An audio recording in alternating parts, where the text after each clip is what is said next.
দেখো এখানে একটি বিড়াল ঘুমাচ্ছিল, একটা দুষ্টু হাঁস এসে তার লোমগুলোকে চাকু দিয়ে তুললো। বিড়ালটি ঘুম থেকে উঠলো, উঠে দেখলো তার শরীরে কোনো লোম নেই। সে তো অনেক খেপে গেল, সে বুঝতে পারলো না যে কে এমন করলো। সে গেল বাঘ মামার কাছে, সে তার বাঘ মামাকে গিয়ে বলল। বাঘ মামা বলল, ভাগনা চিন্তা করো না, আমি এক্ষুনি বের করে দিব, চলো আমরা ড্রোন ক্যামেরা দিয়ে দেখি যে কে তোমার লোমগুলোকে তুলেছে।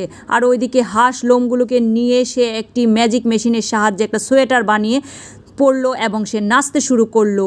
আর ওইদিকে ওরা খুঁজে বের করলো যে কে বিড়ালের লোমগুলোকে তুলেছে। ওরা সব কিছু ক্যামেরায় দেখতে পেলো। দেখতে পেয়ে ওরা মামা ভাগ্নে দুজন বাইক দিয়ে চললো হাঁসটির কাছে। অবশেষে তারা হাঁসটিকে খুঁজে পেল।